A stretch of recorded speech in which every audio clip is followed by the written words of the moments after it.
we all know, President Zelensky is all set to visit G7.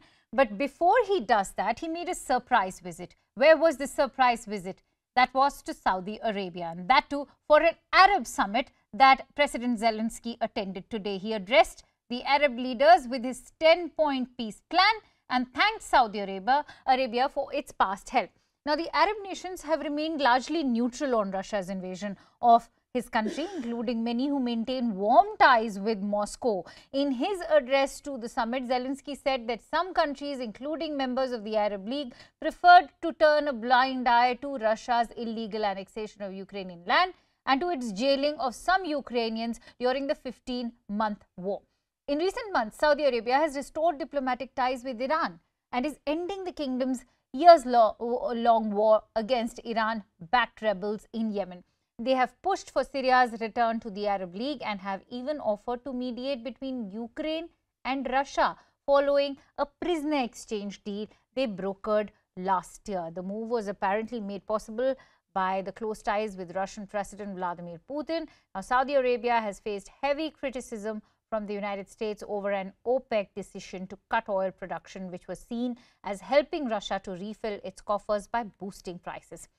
At a time when Russia's war in Ukraine has roiled global energy markets, the role of the kingdom plays the world's largest oil exporter has grown in importance to both Washington and Moscow. Now, what kind of a role will Saudi Arabia play? Not to forget, could China also have a role to play? Because remember, it was China that has brokered peace between Saudi Arabia and Iran. Let's try and delve deeper into the new emerging geopolitical dynamics. And for that, let me introduce my guest today. I'm joined in by Professor Valentin Yakushik, who is the chairman of Supervisory Board of Ukrainian Institute of Politics, which is a think tank. We'll go to him first, but let's also listen in to a reaction. Ukrainians has never chosen the war. Our troops didn't go to other lands. We do not engage in annexations and plunder of other nations' resources, but we will never submit to any foreigners or colonizers. That's why we fight, and I'm sure all your nations will understand this, our main emotion, and I'm also sure all your nations will understand the main call I want to leave here in Jeddah, a noble call to all of you to help protect our people, including Ukrainian Muslim community. All right, so let's quickly bring in Professor Valentin Yakushik, who's the chairman of Supervisory Board of a Ukrainian think tank. Many thanks to you, Professor, for joining in. Now, what explains Zelensky's surprise visit to Saudi Arabia, where he joined the Arab League summit? This is a kind of unexpected visit for foreign audience, yeah, but it's quite logical from geographical point of view to go to Japan to G7 meeting. It would be correct to make a stop in some important point. So Saudi Arabia is this good point to make a stop. Then why? Saudi Arabia and many other Arab countries try to be neutral in the war between Russia and Ukraine. They want to assert themselves, these Arab countries, as another attraction point in the world, element of the additional power center in the world, not only the global West and not China and not Russia. So they play their special role, like India. Yeah, India and the Arabs, they say that they are against the war, against use of force in international relations. And in this way, it is criticism of what Russian leadership has done since February last year. But at the same time, they do not want to ally in all policies with the West. Right. Do you think that China's proximity to Saudi has had a role to play, considering both are close and strategic allies, and only recently China brokered peace deal between Iran and Saudi? Could China have influenced Ukraine into this visit? China is a very important international actor because of its geopolitics. When they want to create a new system of international relations which pays more attention to the global south, to developing countries, and China is a very rich country which can invest and which can act as an alternative source of investments of any kind of assistance in comparison with the international financial institutions which are part of the global West. And now Chinese leadership is very active. Yeah, as you mentioned, the deal between Saudi Arabia and Iran, it's something what the West was not able to do. China managed.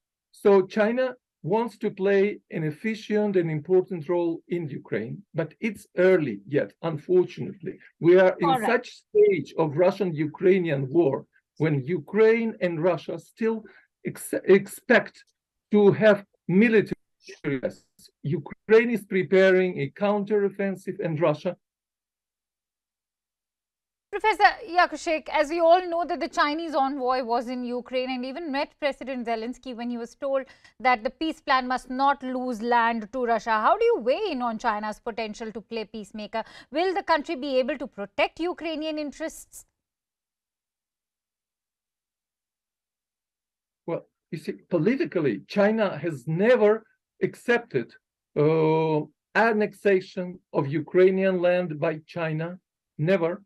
China doesn't want occupation of Ukrainian land, but China is a objective and wise actor. When they know that Russia will not stop now, will not agree to withdraw troops if it doesn't have a military defeat. So China wants to find some interim solutions, and interim solutions will be good for the whole world. Europe is already tired. Ukraine is really tired of war. So it's necessary to have some kind of arrangement to stop war and then to have legal arrangement when there is no occupation, no annexation.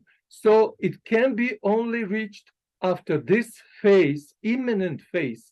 Unfortunately, it's coming, this phase of fierce fighting. Then we will see how Chinese may start implementing their proposals. Professor Yakushik, my last question to you, since you also in my previous question mentioned the counter-offensive by Ukraine, is the delay in declaring that start of that assault a deliberate tactic on Ukraine's part, which many are calling as a mindful or a bluff tactic as well? Well, it's very difficult to say whether what is being done is mindful or not, because there is a lot of concealing of the acts, and also the situation is changing. You see, Ukraine was almost ready to start. Ukraine doesn't say where there will be a counterattack, even though we understand that the main point of attack should be in the south in order to let Ukrainians establish control over the Azov Sea and come close to Crimea. So now there is a lot of play of words, concealing the real plans, but it's important for internal Ukrainian politics when absolute majority is expecting when there will be counteroffensive. And it's important for the Western allies because of their financial, I would say, budgetary issues. They say we give so much military help, financial help, where's the result that you can be efficient? So all the West, Ukrainian leadership and Ukrainian ordinary people, they are expecting the counter-offensive. But Russians are hitting very, very seriously. We have some problems now. Maybe it will take some more time in order to be prepared for Ukraine to start counteroffensive. All right, Professor Yakushik, I think you've expanded very eloquently on that entire news story. Many thanks to you for bringing those inputs.